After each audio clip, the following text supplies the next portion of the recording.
So today's topic is, one second, I'll just pin myself. Yeah. Excuse me, sir. Yeah, tell me. Sir, on my screen it is showing that the lecture we are discussing is on the process of recording. Yeah. So what is mean by this? I can view it whenever I want. No, actually, I will be making some summary of this and putting it on the YouTube. I mean, I will be putting it only on the part in which I am speaking, right? So that, Yes. in fact, whatever notes you are having now, I will be incorporating this video in that, so that my class can also be accessed later on. So if you want, Yes. you can always go back to it and refer to what I have spoken in the class. It will be So a kind of, it will be a video. phone के storage में save हो रही है. Yeah, it is getting saved on my laptop, and then I will just take a 5 or 7 minute of summary and then put it in the notes. So notes I share with you. That has got my videos also. So actually those are sessions that I've taken with students. So I just take out 5 to 7 minutes, right? So that you get the gist of the whole session. For example, you can see it on the screen. Do you see a video on the screen? Yes, sir. So it was a 5 minutes summary of the session that I took on this, right? So when you listen to this along with the notes, the whole picture gets very clear and you are able to understand and comprehend everything. Yes, sir. Okay, this is just to facilitate your understanding. So let me start with the listening. So today's topic is listening. Fine. So as we know, listening is different from hearing. How is listening different from hearing? So English communication skills can be improved by practice as well as listening. So the first step to improve your English communication is L. L stands for listening. So as we know, there are 4 pillars of English communication, which are LSRW, and L comes first. So what does L stand for? L stands for listening. Fine. So if you have sharp listening skills, you can become a better communicator. Now, what do you mean by that? So if you listen to English language very carefully and attentively, then you'll be able to pick up words. You will be able to pick up paragraphs. You will be able to pick up sentences. So you'll be able to pick up words. Yes, you will be able to pick up sentences. And when you will be able to pick up words and sentences, then you'll be able to use them in your conversation. If you are able to use them in your conversation, then naturally your communication skills, your spoken ability will also improve. Okay. So now how listening is different from hearing. So listening can be switched on and off. For example, right now you're listening to my lecture, right? So if you divert your attention to some other thing, then you can consciously switch it off. So the switch of your listening is actually with you. So you can sit in a class and still not listen. How? You can switch off your concentration. If you choose to concentrate on something else, then you'll not be able to listen to what I'm saying. So always the switch of listening is with the listener. It is not with the speaker, it is with the listener. So if the listener decides not to listen, then speaker is not able to do anything. So there's a difference between hearing and listening. When you listen, you put in your concentration. Hearing is all those sounds that involuntarily go inside your ears. Okay, so listening can be switched on and off as per receiver's wish, but you cannot do that with hearing. मतलब आपके कान में जो आवाज जाएंगी वो तो जाएंगी, आप उनको रोक नहीं सकते, लेकिन हाँ, you can choose to not to listen to those sounds if you want. Okay, till now it's clear? Yes, sir. Okay, so listening involves paying attention and concentration. So when you pay attention and you concentrate, then your hearing is converted into listening. For example, when you reach a railway platform, so many sounds are coming inside your ear. But if you concentrate on the announcement, then you are able to make out what is being told about the arrival of your train.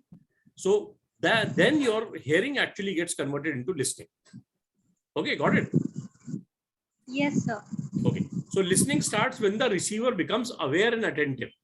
Listening starts when the listener becomes aware and attentive. The moment you start paying attention, your hearing gets converted into listening. So now the problem is that suppose it is a lecture of 1 hour and you were concentrating only for 15 minutes, then you will be able to grasp the 15 minutes part of the entire lecture, right? So the moment you concentrate, the moment you become attentive, the moment you focus on hearing, it becomes listening. It gets converted into listening. So listening requires a deliberate effort. Deliberate का मतलब होता है जानबूझ के, मतलब उसमें आपको एक जानबूझ के उस पर कॉन्सेंट्रेट करना पड़ता है, मतलब पूरा एफर्ट डालना पड़ता है. डेलिबरेट एफर्ट, आपको अपनी तरफ से जोर लगाना पड़ता है. लिसन करने के लिए आपको अपनी तरफ से जोर लगाना पड़ता है. So it's called in English listening requires deliberate effort. ठीक है. Effective listening is about absorbing information. अब क्या होता है, अगर आप हेयरिंग पे कॉन्सेंट्रेट करोगे तो hearing becomes listening. When you listen then you absorb information. तो उसके बाद क्या होता है कि जो मैं आपको बोल रहा हूं वो आप इंफॉर्मेशन को एक स्पंज की तरह, जैसे स्पंज पानी को अब्सॉर्ब करता है ना, तो वैसे ही you will be absorbing information. ठीक है. अगर आप लिसन नहीं करोगे तो इंफॉर्मेशन आपके दिमाग में नहीं जाएगी. अगर आप लिसन करोगे तो हियरिंग से लिसनिंग बन जाएगा और लिसनिंग से जो आपको इंफॉर्मेशन मिल रही है वो आपके ब्रेन में चली जाएगी, मतलब आपकी परमानेंट मेमोरी में चली जाएगी. तो it goes into your permanent memory. अब परमानेंट मेमोरी मतलब क्या होता है कि सदा के लिए, जैसे हमने मान लीजिए बचपन में कोई पोएम याद करी, वो अभी तक याद है. वो क्यों याद है? क्योंकि उस समय आपका कंसंट्रेशन लेवल बहुत हाई था, है ना. आपने बचपन में जैसे अपनी मातृभाषा सीखी, आपने हिंदी सीखी, तो अभी तक क्यों याद है और आगे भी याद क्यों रहेगी? क्योंकि उस समय आपका कंसंट्रेशन लेवल बहुत हाई था. अगर इसी तरह से अगर आप चीजों को सुने तो चीजें आपकी परमानेंट मेमोरी में चली जाती हैं, यानी कि आपके ब्रेन में चली जाती है, आपकी परमानेंट मेमोरी का हिस्सा बन जाती है. तो आपने जैसे कोई भी, जैसे मान लीजिए डॉक्टर्स हैं, इंजीनियर्स हैं, वो अपने लाइन की चीजों को 3-4 साल ही पढ़ते हैं, लेकिन उनके दिमाग में वो अगले 40-50 साल तक वो इंफॉर्मेशन रहती है, क्योंकि वो उनने अच्छी तरह कॉन्सेंट्रेट करके वो इंफॉर्मेशन ली है और फिर वो उसी की रोजी रोटी कमाते हैं. ठीक है ना. तो this is the final stage of effective learning, listening, sorry. तो इफेक्टिव लिसनिंग का अल्टीमेट आउटकम क्या है कि आपकी मेमोरी में वो सारी चीजें बस जाती हैं. जैसे कि आपने कोई बचपन में पोएम पढ़ी होगी, आपने कोई पहाड़ा पढ़ा होगा, वो आज भी याद क्यों है? क्योंकि वो आपकी परमानेंट मेमोरी का हिस्सा है. इसी तरह मैंने आपको बोला ना कि अगर आपने डेली 2 to 3 वर्ड्स इंग्लिश के याद किए तो क्या होगा, तो वो आपकी वोकैबुलरी, परमानेंट वोकैबुलरी का पार्ट बन जाएंगे. उससे क्या होगा, उससे ये होगा कि फिर आपकी इंग्लिश कम्युनिकेशन सदा के लिए इंप्रूव हो जाएगी. तो आप कोई भी लेसन पढ़े, अगर आपने कॉन्सेंट्रेट किया तो वो सारी इंफॉर्मेशन अब्सॉर्ब हो जाएगी और वो आपके परमानेंट मेमोरी या ब्रेन में चली जाएगी. और फिर इसे ही कहेंगे that is the final stage of effective listening. ठीक है. सो लिसनिंग इज वॉलंटरी. वॉलंटरी का क्या मतलब है कि जानबूझ के करना पड़ता है, एफर्ट लगा के करना पड़ता है. तो रिक्वायर्स एफर्ट, मतलब जोर लगाना पड़ता है, अपने आप नहीं होता. आपको अगर चीज को समझना है तो दिमाग पे जोर डालना पड़ता है ना, है कि नहीं. जैसे कि आप कोई नॉवल पढ़ रहे हो या फिर कोई मैगजीन पढ़ रहे हो, किसी फिल्मी सितारे के बारे में पढ़ रहे हो, तब आपको उतना कॉन्सेंट्रेट नहीं करना पड़ता. लेकिन अगर आपने कोई मैथमेटिक्स, फिजिक्स, केमिस्ट्री की किताब पढ़ी, तब आपको कॉन्सेंट्रेट करना पड़ता है, दिमाग पे जोर देना पड़ता है. तो इसीलिए इसमें लिखा है लिसनिंग रिक्वायर्स एफर्ट, जोर देना पड़ता है. जैसे भी आप अपने CS की तैयारी कर रहे हो तो आपको जोर लगाना पड़ रहा है ना, आपको अपने दिमाग पे जोर लगाना पड़ रहा है. तो लिसनिंग के अंदर भी आपको जोर लगाना पड़ता है, अपने आप से नहीं होता. आपको दिमाग पे more concentration. Requires more concentration. It is also a two-way process, है ना. two-way process कैसे है कि जैसे मैं बोल रहा हूँ, आप सुन रहे हो, फिर आप फीडबैक दे रहे हो. जैसे कम्युनिकेशन प्रोसेस में होता है ना, एक होता है सेंडर, सेंडर अपना मैसेज भेजता है, फिर एक दूसरा होता है रिसीवर, रिसीवर उस मैसेज को रिसीव करता है, उसके बाद वो इंटरप्रेट करता है, उसको समझ में आ जाता है तो वो फीडबैक देता है. तो वो क्या हो गया, टू-वे प्रोसेस हो गया. मतलब कि ये लिसनिंग प्रोसेस के लिए कम से कम 2 लोग चाहिए, एक जो आवाज निकाले और दूसरा जो आवाज सुने और समझे कि क्या बात हो रही है. ठीक है. अब as against this, hearing is involuntary and happens automatically. Hearing के लिए आपको जोर नहीं लगाना पड़ता, वो तो खुद ब खुद हो जाता है, ऑटोमेटिक हो जाता है. And it is also a one way process. ठीक है. One way passive process. जैसे मैंने आपको कुछ बोला, अगर आपका कॉन्सेंट्रेशन नहीं भी है तो भी कान में आवाज चली जाएगी, भले ही आपकी मेमोरी में ना जाए और आप उसको समझे भी ना, है ना. तो अभी जैसे मैं आपको पढ़ा रहा हूँ, अभी आप भी सुन रहे हैं, तो हो सकता है पंखे की आवाज आ रही है, फिर बाहर जो ट्रैफिक है उसकी आवाज आ रही है, कोई चिड़िया विड़िया बोल रही है उसकी आवाज आ रही है, तो ये सब इनवॉलेंटरली हमारे कान में जा रहा है, तो ये हियरिंग है। लेकिन इन सब में से अगर आप मेरी बात पे कॉन्सेंट्रेट कर रहे हो तो क्या कर रहे हो आप, you are concentrating on my voice, you are listening to my Yes. Voice, and side by side you are also hearing other sounds that are getting inside your ear. समझ गए बेटा, ये प्रोसेस Yes. पूरी अच्छी तरह। तो Yes, sir. Sir, this will be active listening now. This will be active listening. Active का मतलब एक्टिवली पार्टिसिपेट कर रहे हो आप। एक होता है पैसिव, Yes, sir. कि जो चलते चलते कान में चला गया तो आपके लिए, आपने उसके लिए कोई एफर्ट ही नहीं किया, तो वो हो गया पैसिव। और दूसरा Yes. होता है एक्टिव, मतलब कि आपने जोर लगाया, Yes. दिमाग पे जोर लगाया, कान पे जोर लगाया, फोकस किया, तब जाके चीज आपको समझ में आई। ठीक है। So when you here a sound you sense it. अब इसको इधर क्या होता है कि देखिए पूरा प्रोसेस क्या है, कि जैसे ही कोई मान लो अभी आप बैठे हो तो जोर से धमाका हो, जैसे दिवाली के अंदर एक बम फूटता है ना, तो जैसे कोई एकदम से धमाका Yes, होता है, तो सबसे पहले आपके कान की घंटी बजती है, यानी कि एकदम से कान में घंटी बजती है कि कुछ हुआ। फिर आप उस साउंड को इंटरप्रेट करते हो कि ये किस चीज की चीज होगी, किस चीज की आवाज है। Yes. फिर इसको इवेल्युएट करते हो कि क्या कोई टायर फटा है, या किसी ने कोई बम फोड़ा है, कोई गिर गया है। इसको आप अपने दिमाग में, मतलब ये होता है एकदम सेकंड्स में है, तो आपका दिमाग प्रोसेस Yes, करता sir. है, इस इंफॉर्मेशन को प्रोसेस Yes. करता है, और उसके बाद एक रिस्पॉन्स देता है। जैसे कि अगर मान लो आपको लगे कि जो धमाका हुआ है ये गोली की आवाज है, तो आप एकदम से रिस्पॉन्स देते हो कि या तो नीचे झुक जाते हो, या फिर आप डर जाते हो या सहम जाते हो, तो वो आपकी बॉडी फिर उसको रिस्पॉन्स देती है। पर होता है ये बहुत जल्दी है। ठीक है ना। तो ये इसको, इस चीज को पूरे को, जैसे कि हम प्रोसेस ऑफ कम्युनिकेशन कहते थे ना, इसमें प्रोसेस ऑफ लिसनिंग कहते हैं, कि एकदम से कोई आवाज आई, आपके कान खड़े हो गए, उसके बाद आपने उसको इंटरप्रेट करना शुरू किया, फिर आपके दिमाग ने इवैल्यूएट किया और उसको साउंड के अनुसार एक रिस्पॉन्स दिया। कि अगर मान लो गोली की React. आवाज है, बम की आवाज है, या आपको लगा कोई गिर गया तो आप भागोगे, है ना। जैसे आपको लगे Yes, कि sir. बच्चा गिर गया तो भागते हो ना एकदम से उसको उठाने के लिए, है ना। Yes, sir. तो वो रिस्पॉन्स आपका एकदम से ब्रेन प्रोसेस करके आपकी बॉडी को एक कमांड देता है, और उस कमांड को ही हम रिस्पॉन्स कहते हैं। ठीक है, ये पूरी बात समझ में आ गई। Sir, so like the communication has a specific process, then listening also have a process. Listening also has a process, which is कि first of all you hear a sound, then you sense it, Yes, sir. then you interpret it, हाँ. यहाँ लिखा है sense it, then you interpret it, then you evaluate it, and thereafter you give a response. जैसे उसमें feedback देते थे ना, यहाँ पर हम लोग रिस्पॉन्स देता, हमारी बॉडी एक रिस्पॉन्स देती है, इसे ही कहते हैं प्रोसेस Sir, ऑफ। what? हाँ, Sir, what is the meaning of interpret and evaluate? Interpret मतलब कि उस चीज को हमने अनुवाद किया कि ये किस चीज का है ना। अनुवाद हाँ. किया, हमारे हमारे दिमाग ने उसको अनुवाद किया कि ये किस चीज का साउंड है, फिर इसको इवेल्युएट Yes, किया। sir. तो जब मैंने अनुवाद किया कि धमाका है, तो मुझको लगता है या तो ये बम का हो सकता है, या फिर गोली का हो सकता है, या फिर कोई गिर गया।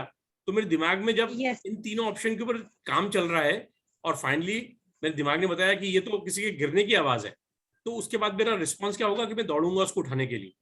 ठीक है ना। तो ये इंटरप्रेट sir. होता है कि मैंने उसको कैसे अनुवाद किया, और इवेल्युएट मतलब कि जो ऑप्शंस आए उसमें से चूज करना कि ये किसकी आवाज है। समझ में आ गया। Yes, sir. ठीक है। Yes, sir. अब हम आते हैं लिसनिंग स्किल्स पे। तो जैसा मैंने आपको शुरू में बताया, as I told you, LSRW. So LSRW are the 4 pillars of communication, which stand for listening, speaking, reading, and writing. So what is listening? Listening is to unlock the hidden meanings of the word. अब ये क्या है hidden meaning? एक तो होता है जो व्यक्ति बोल रहा है, और दूसरा होता है जो उसको इंप्लाई कर रहा है, मतलब कि शब्दों के अंदर छुपे हुए अर्थ जो बिना बोले समझे जाते हैं, इशारों से समझे जाते हैं। इशारा मतलब वो नहीं जो हाथ से करते हैं, मतलब एक तो होता है कि हमने जो शब्द लिखा है, और दूसरा होता है उसका ओवरऑल मीनिंग, है ना। तो लिसनिंग में जब कोई हमको कोई इंस्ट्रक्शंस देता है, तो उसके अंदर छुपी हुई जो बात रहती है वो समझना भी लिसनिंग है। ठीक है ना। जैसे कि Yes, sir. अब कुछ चीजें होती हैं जो एकदम से जाहिर तौर पे बोली जाती है, लेकिन कुछ चीजें होती हैं जो कि इशारों में समझाई जाती हैं। तो listening actually is to unlock the hidden meaning behind the words. ठीक है। Yes, sir. Speaking, it means expressing interactively. Speaking का मतलब क्या होता है कि आप जुबान से अपनी बात को पूरा व्यक्त कर रहे हो, है ना। और रीडिंग क्या होता है? Process of receiving end interpreting words. अब जैसे वर्ड्स लिखे हैं, उनको जब आप इंटरप्रेट करते हो, इंटरप्रेट मतलब उनका अनुवाद करते हो, मतलब उनको समझते हो, तो उसे कहते हैं रीडिंग। तो लिसनिंग में क्या होता है? साउंड्स का अनुवाद करते हो आप, वो भी जो चीजें नहीं कही गई हैं उनका भी, और जो कही गई हैं उनका भी। स्पीकिंग में आप क्या Yes. करते हो, अपने आप को एक्सप्रेस करते हो। रीडिंग में आप रिटन Yes. वर्ड को इंटरप्रेट करते हो, समझते हो, कॉम्प्रिहेंड करते हो। और राइटिंग में आप अपनी जितनी भी दिमाग में ख्यालात हैं उनको किसी भी लैंग्वेज में एक पेपर पे लिखते हो या उतारते हो। तो this is what Yes. Meant by LSRW। ठीक है, बात समझ में यहां तक आ गई? Yes, sir. ठीक है। तो the success of an individual greatly depends upon his ability to communicate. कोई व्यक्ति कितना अच्छा या कितना आगे बढ़ेगा ये उसकी कम्युनिकेशन स्किल्स पे डिपेंड करता है ना। आपके पास ज्ञान तो बहुत है लेकिन आप उसको एक्सप्रेस नहीं कर पा रहे, तो लोगों को पता कैसे चलेगा? जैसे होता है ना जंगल में मुहावरा, इडियम। इडियम क्या है? जंगल में मोर नाचा किसने देखा। तो आपको लोगों को बताना पड़ेगा ना कि आप मोर की तरह डांस कर सकते हो। कैसे करोगे बताओगे? आप बोल के बताओगे। अब जैसे आपने खूब सारी Yes. इंफॉर्मेशन, हाँ, अपने आप को एक्सप्रेस करोगे। जैसे आपके पास खूब, आपने कोई कोर्स किया, आपने कंपनी सेक्रेटरी का कोर्स किया, उसके बाद आप क्या करोगे? आप नौकरी के लिए जाओगे। नौकरी के लिए जाओगे तो कहाँ आपको जाना पड़ेगा? इंटरव्यू के लिए। इंटरव्यू में आपको बोल के बताना पड़ेगा ना कि आपने पिछले 4 साल में या 5 साल में कोर्स में क्या सीखा। बोल के बताओगे कि किसी और तरीके से बताओगे? बताओ। सर, हाँ बोल के, और जो अपनी फाइल्स रहेंगी उसमें। हाँ, फाइल्स तो सबके पास है। चलो मान लो कि सबके पास है कंपनी सेक्रेटरी का सर्टिफिकेट कि आपने 5 साल ये कोर्स किया, ठीक है। अब उसमें से फिर तो इंटरव्यू होना ही नहीं चाहिए। फिर तो उनको ये देखना चाहिए कि भैया इसने कंपनी सेक्रेटरी का कोर्स कर लिया है, बस बुला लो नौकरी पे कल से। लेकिन फिर भी वो लोग इंटरव्यू क्यों लेते हैं बताओ? सर, ताकि वो अपने और भी जो एटिकेट्स होते हैं कि बात करने का तरीका क्या है, मैनर्स वगैरह, ये सब देख सकें। बिल्कुल। तो वो बैनर्स वगैरह किस में आता है? नॉन वर्बल कम्युनिकेशन में, है ना। Yes sir. लेकिन है तो वो सब कम्युनिकेशन का ही हिस्सा ना, चाहे वो वर्बल हो चाहे नॉन वर्बल हो, चाहे वो बोल के किया है या फिर बॉडी के इशारों से, पोस्चर से, जेस्चर से, फेशियल एक्सप्रेशन से किया है तो कम्युनिकेशन का ही पार्ट है कि नहीं। तो इसका क्या मतलब है कि success of an individual depends upon how effectively he और शी कैन कम्युनिकेट। यानी कि डिग्री होने के बावजूद भी आपका इंटरव्यू क्यों लिया जाता है? ताकि ये देखा जाए कि how good you are as a communicator. और अगर मान लो 100 लोग हैं जो कि एलिजिबल हैं, जिनके पास डिग्री है, उसमें से अगर सिर्फ 20 लोगों को रखना है तो शॉर्टलिस्टिंग कैसे की जाती है? इंटरव्यू से। इंटरव्यू में क्या देखा जाता है? Communication skills. उसमें मैनर्स, एटिकेट भी देखे जाते हैं जो कि नॉन वर्बल कैटेगरी में आते हैं। और जब उनसे क्वेश्चंस पूछते हैं तो वो वर्बल कैटेगरी में आते हैं, यानी उनको बोल के बताना पड़ता है। अगर आपने पूरी गीता, रामायण, कुरान, महाभारत सब कुछ पढ़ लिया लेकिन आप एक्सप्रेस कुछ नहीं कर पा रहे, तो क्या वो नॉलेज किसी काम की है? No sir. बिल्कुल नहीं है। तो इसका क्या मतलब है कि हमने जो पढ़ा है हमको उसको समझाना आना चाहिए, और यही चीज इंटरव्यू में इवैल्यूएट होती है। अगर आपने वहां अच्छा परफॉर्म किया, इसका क्या मतलब है कि आपके कम्युनिकेशन स्किल्स अच्छे हैं। अगर कम्युनिकेशन स्किल्स अच्छे हैं तो उन्होंने आपको सिलेक्ट कर लिया, ये सोचते हुए कि आपके कम्युनिकेशन स्किल्स फिर आपको आगे और तरक्की पे लेके जाएंगे। इसलिए the ultimate thing is that no matter how good you are as a student, still you'll need to have good communication skills to do well in the interviews and also in the jobs that you join, because that is going to decide your further growth. Okay, आज की date में unemployment का सबसे बड़ा reason क्या है?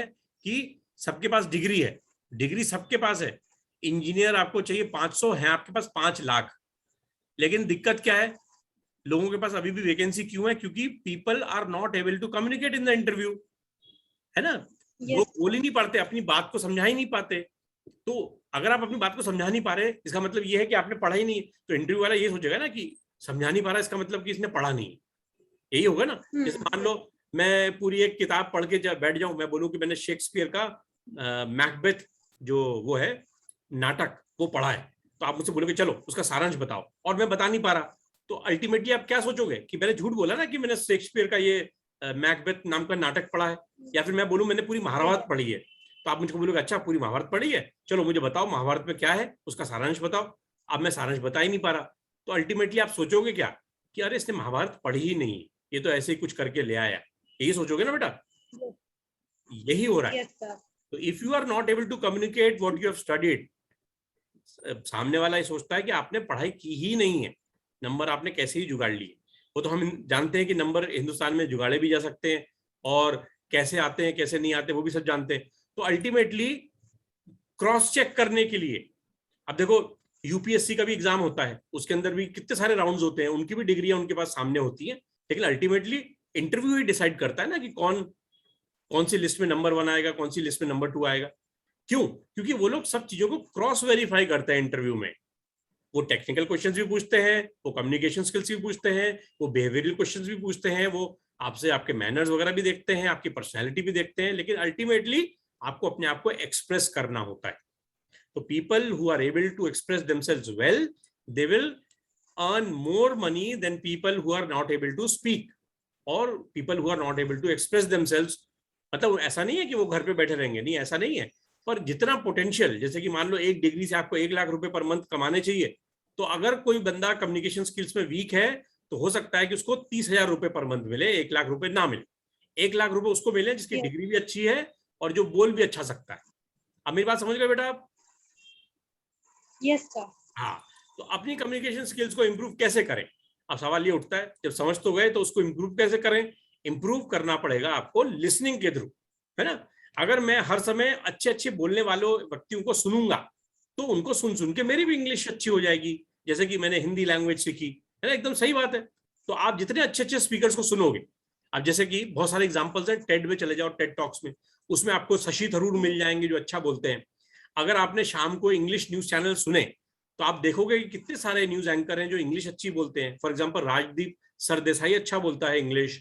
उसके बाद एक आता है जाका जेकब जो कि न्यूज 18 में आता है, he speaks very good English. Then there is a news anchor, I forgotten her name, she comes on वियॉन।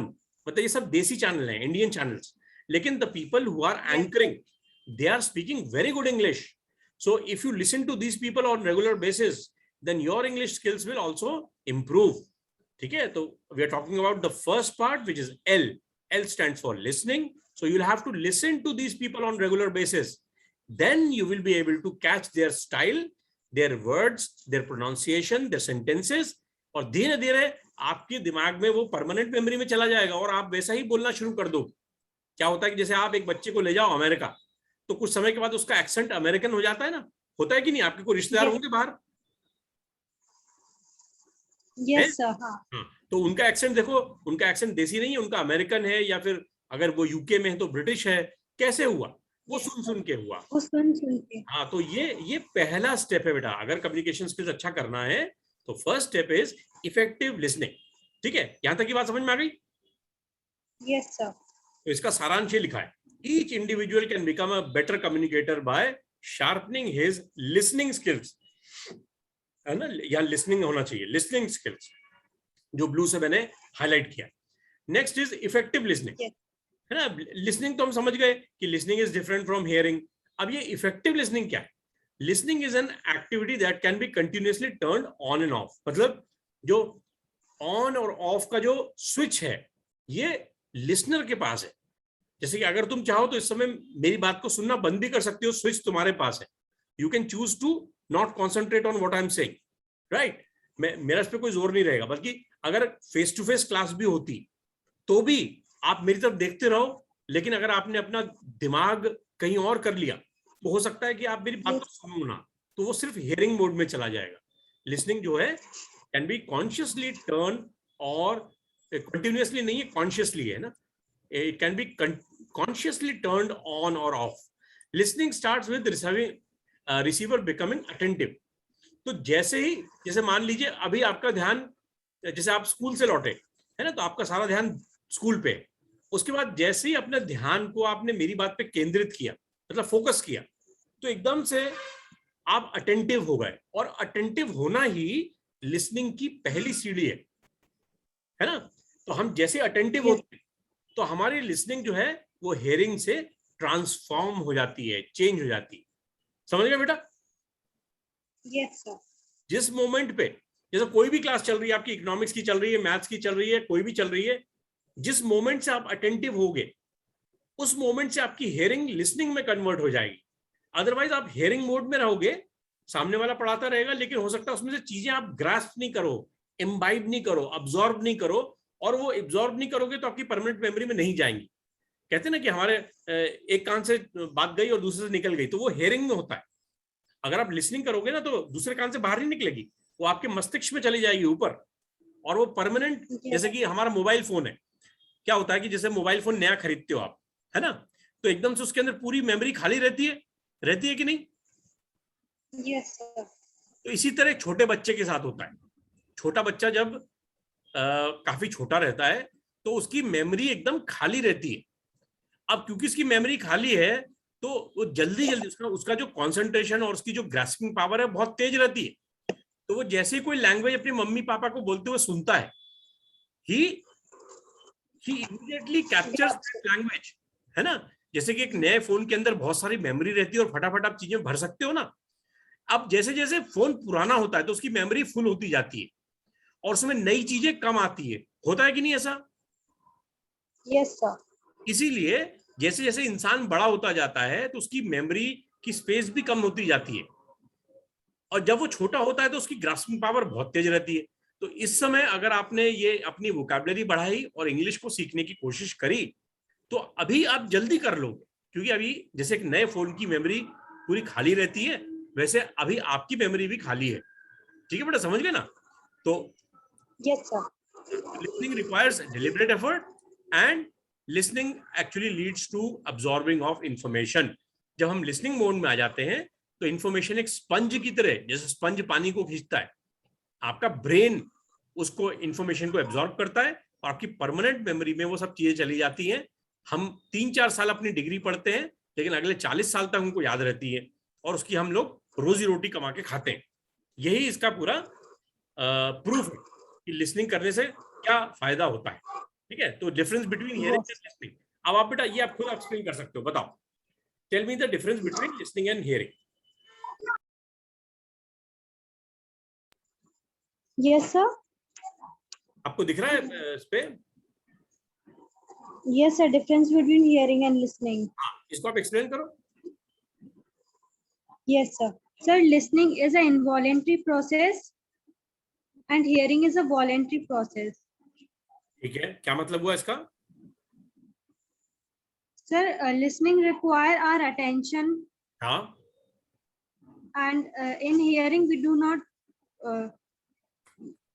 not need to pay much attention to that. It just pass away through our ears. So it's a voluntary process. it happens automatically, है ना? Second, listening requires consciousness. a conscious effort. It has to be conscious effort. Yes, sir. Means, sir, listening require conscious effort means it require our efforts to understand what is being told. Okay, and hearing happens automatically without any effort. Yes, sir. ठीक है ना, ये भी clear है। अब ये क्या है? Active process. Yes, sir. Hearing is an active process. Listening is an active process. When we listen, we participate actively in that, and in hearing is a passive process. We do not pay much attention to that. It's a passive process. हाँ, इसमें हम लोग actively involve नहीं होते।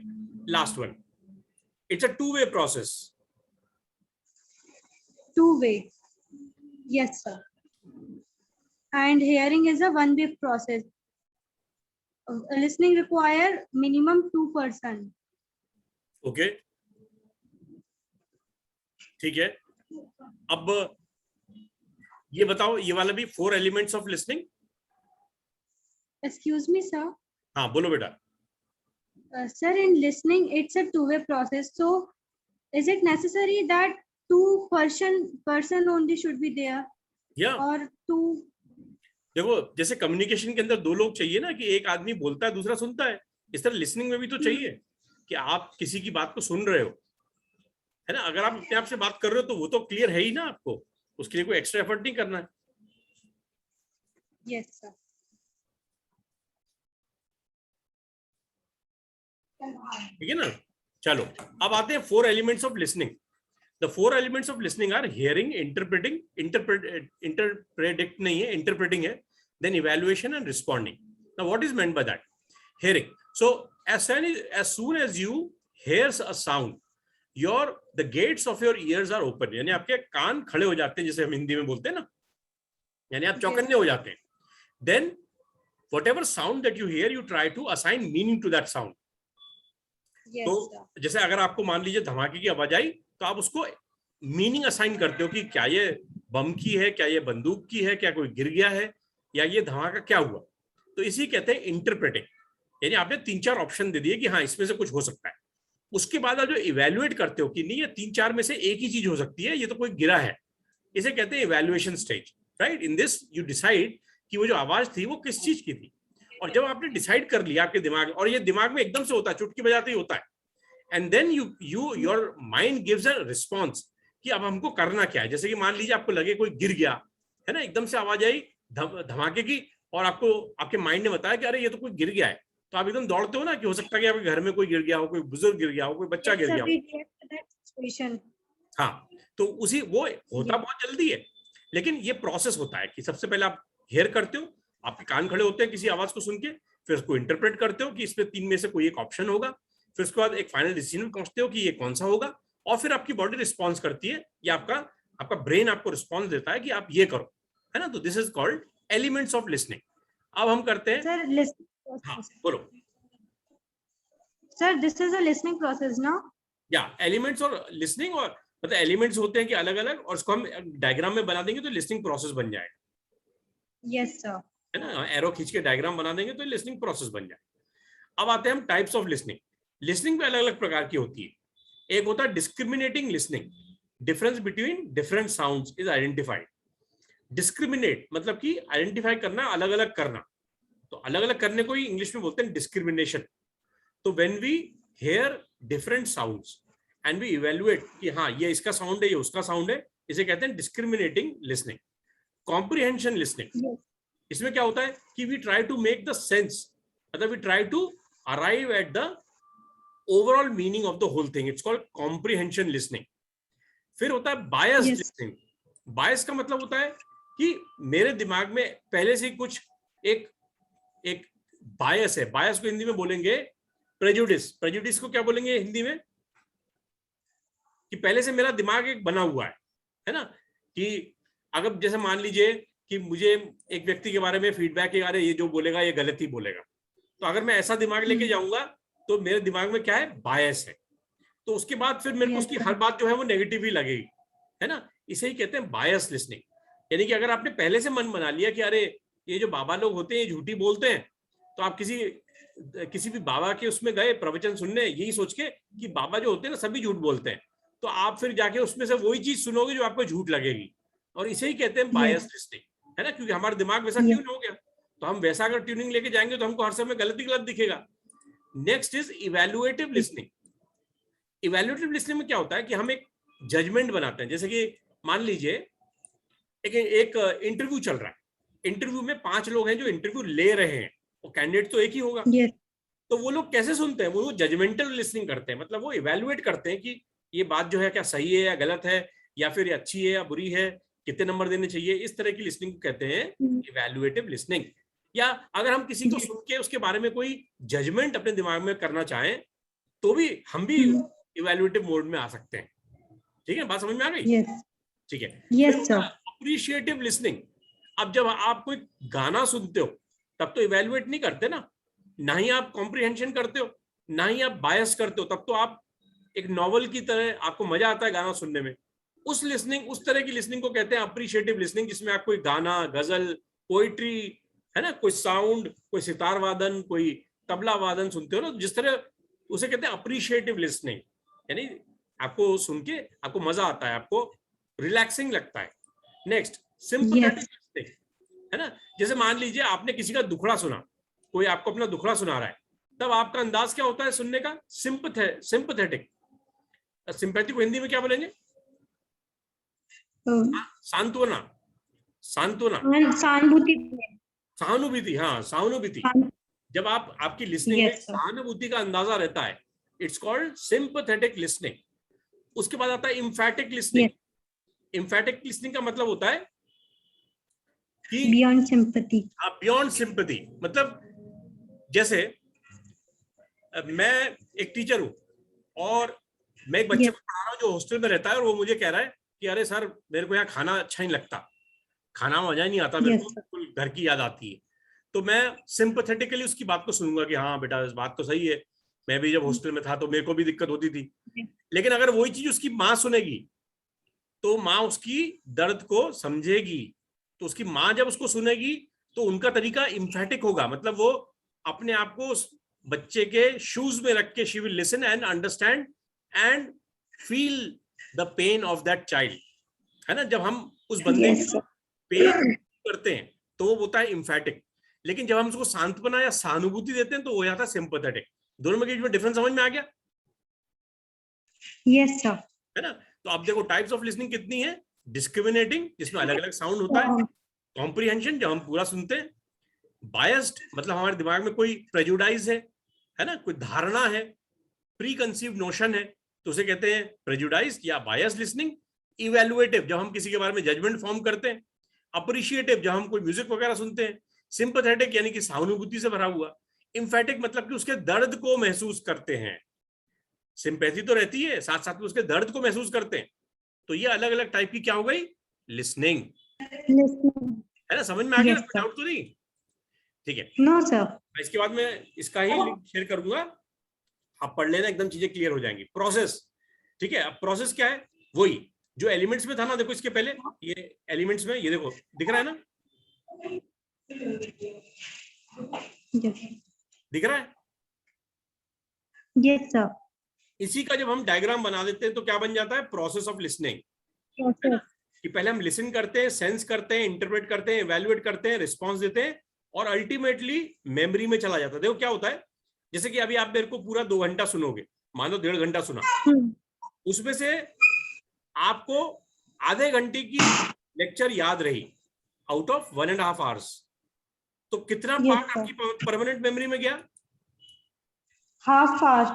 हाँ, वो जो चीज आपने कॉन्सेंट्रेट करके सुनी उसमें से भी छोटा सा पार्ट आपकी परमानेंट मेमोरी में चला जाएगा, जो आज से 40 साल के बाद भी आपको याद रहेगा, है ना। Yes, sir. उसे ही कहते हैं वो मेमोरी स्टेज में चला गया।